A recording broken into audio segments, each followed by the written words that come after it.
All right, we are done using this jumping jack for this season, so we're gonna go ahead and winterize it, get it ready to store over the winter and be ready for us to use next spring. So we're gonna show you what we like to do.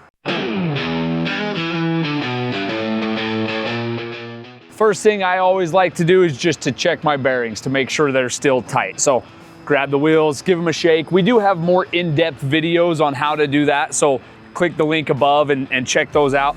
The next thing I'm going to do, whether I think I need it or not, before I winterize my trailers every year, I go ahead and I will repack the bearings with grease. So I will do that. Again, there are videos on our YouTube that will show you more in depth. Feel free to watch those if you're going to do that on yours. The next thing I like to do on mine is to open up the tent. I store a lot of my own sleeping bags, pillows, some fishing rods, stuff like that inside of mine. So go ahead and remove any of that extra stuff you've stored in there. You can store it in there all winter. I don't with mine. And then I've gone ahead and I vacuumed the carpet, wiped down the framework and some of that vinyl, just kind of cleaned up the inside so that when we go to use it next spring, everything is clean, ready to go. We're not gonna show that in this video, pretty basic stuff, but go ahead and clean out the inside of your tent and get it ready for your next use. The next thing I like to do is a little bit more in depth. A lot of people don't even think about it, but this outer bag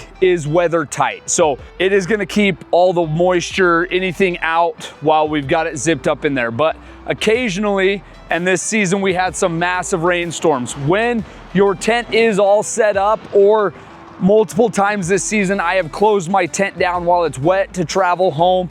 There is a potential that some of that moisture, some of that water will get down and it will be in between the bag and the tent underneath the floor. So the next thing I like to do for the winter, or if I do know I've been in a massive rainstorm or something like that, is we are going to separate the tent from this outer bag and just double check that there's no moisture underneath the floor. If there is, we're gonna wipe it up, let it dry before we put that tent back in there. But when I'm storing it long periods of time, I just like to double check that everything is completely dry, that we don't have any moisture in that bag. So we're gonna go ahead and do that now. So I've got my tent bag all the way unzipped. The next step, we are just gonna separate the tent floor from that outer bag. So I've grabbed a buddy and a 2x6, grab a 2x6, 2x4. You might need two of them, just kind of depends. So I'm gonna get up here and I'm gonna lift this tent floor up. He's gonna kind of separate the bag. Sometimes it wants to get hung up on there. So we'll pull the bag off, slide the 2x6 across and set that tent back down on it. And that's gonna allow us to see if there's any moisture. If there is moisture under there, we're gonna do the same thing on the back end and then just kind of crawl in there and wipe it up. You can remove the entire thing. This just kind of helps not have to do that.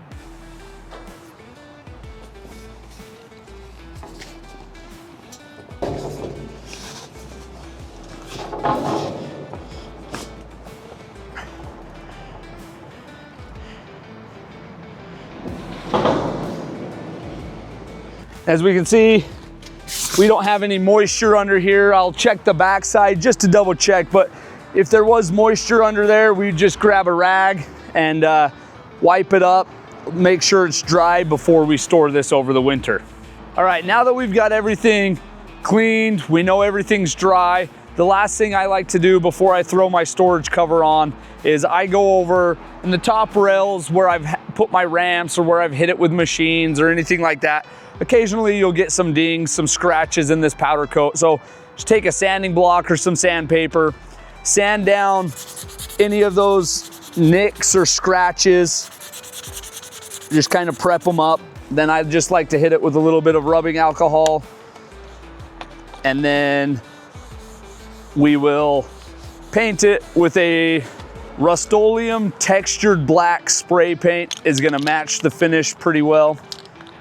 So I'm just gonna go over and touch up any of those spots, let it dry, and then, like I say, this trailer will be stored outside, so we're gonna throw a storage cover over it. We recommend, if you are gonna store it outside, to put our storage cover or a tarp or something over top of it, just to keep the snow and ice from building up on it. We do have other videos with some tips and tricks on how to best use that storage cover, so click the link and check those out. But this trailer is ready to be stored all winter and we'll use it next spring.